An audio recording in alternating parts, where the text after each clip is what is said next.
Samantala, kuha po tayo ng update doon nga po sa isinagawang pagdinig sa kamakailang insidente po sa West Philippine Sea dahil ang Department of Foreign Affairs abay magkakasa po ng pagpupulong sa kanilang Chinese counterparts kaugnay sa naturang insidente. Magkakasa ng pagpupulong ang Department of Foreign Affairs sa kanilang Chinese counterpart para pag-usapan ang pinakahuling insidente sa Ayungin Shoal kung saan nagtamo ng severe injury ang isang Philippine Navy personnel.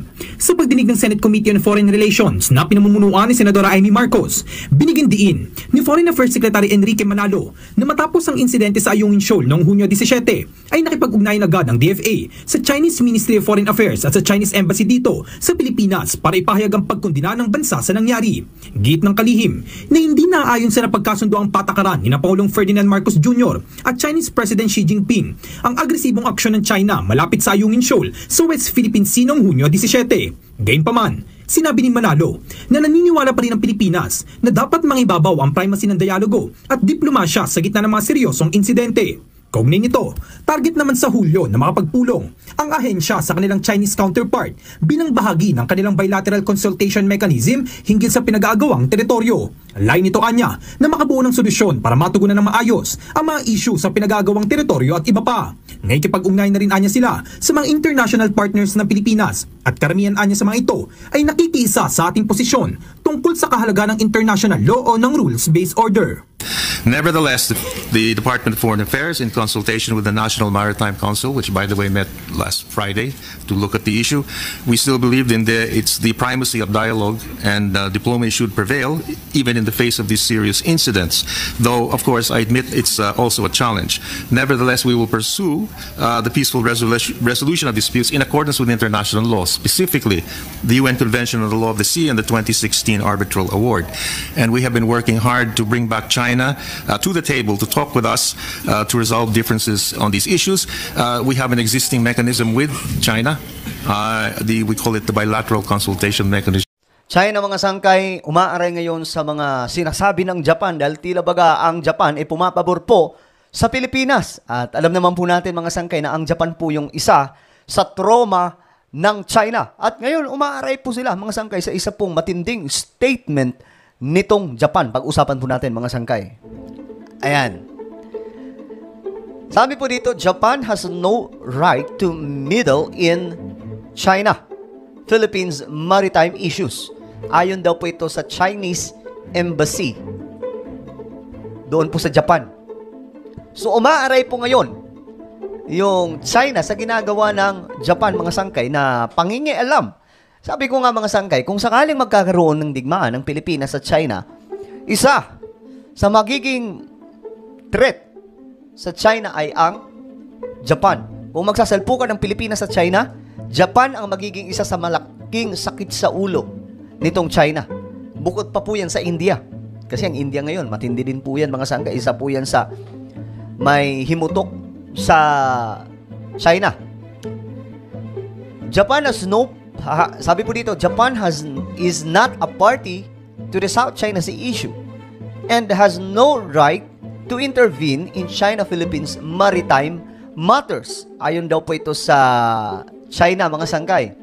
So, ang ano daw po, ang Japan dapat ay hindi nangingialam sa problema ng Pilipinas at China. Kahit mali na ang ginagawa ng China, wala pa rin pakialam itong Japan.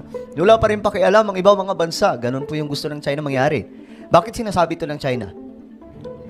Kasi alam po nila na kung Pilipinas lang, walang magagawa ang Pilipinas. Walang magagawa ang ating bansa. Kasi wala naman po tayong laban talaga sa China.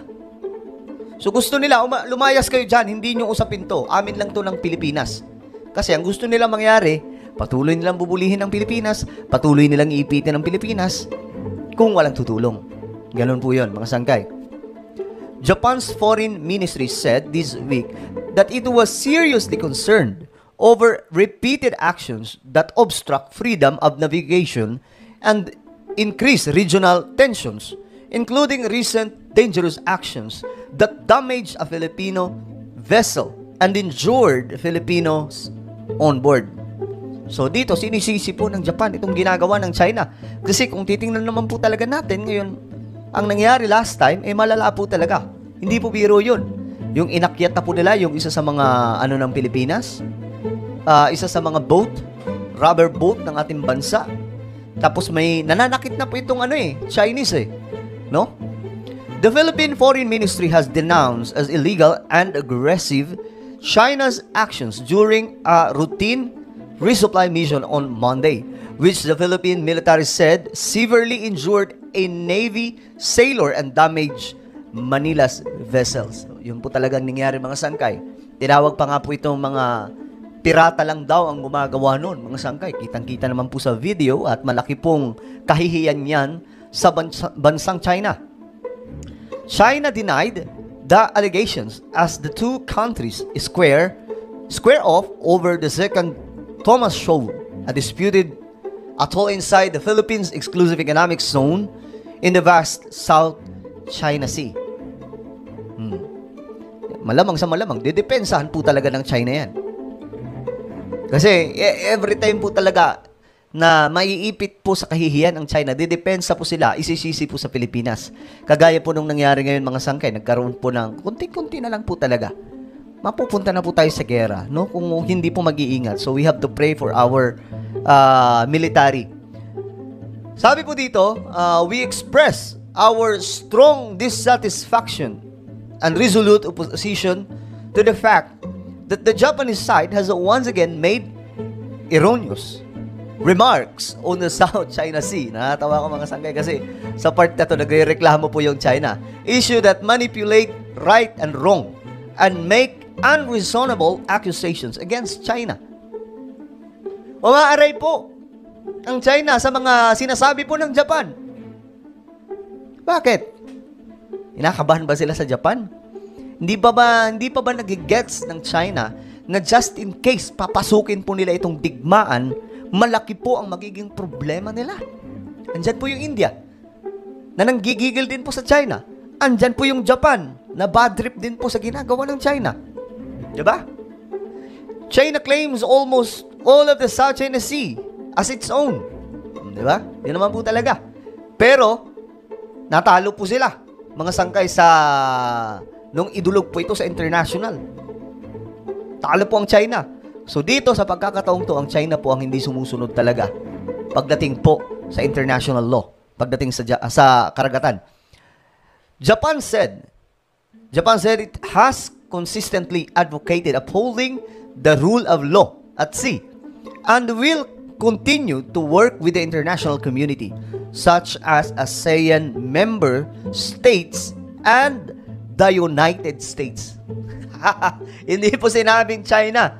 No, nakikipag-cooperate dito ang Japan sa Amerika at iba pang miyembro ng ASEAN. Japan's cooperation with the United States and the Philippines must not undermine China's territorial sovereignty and maritime rights and interests. Sabi po dito ng spokesperson ng China. The US, Canada, Japan, and the Philippines recently wrapped up a 2-day joint military exercise in Manila's Executive Economic Zone in the South China Sea. So ngayon, mga sangkay, hindi po pumapabor ang Japan sa ginagawa ng China. So anong gagawin ngayon ng China? Ha? Kinakabahan ba sila sa Japan na ngayon ay lalo pong nagpapalakas ng sandatahan? Well, ano po ang inyong komento mga sangkay? Na ngayon ang Japan ay nangingialam sa ginagawa ng China na pambubuli sa Pilipinas. So, comment po sa ibaba ng inyong mga opinion.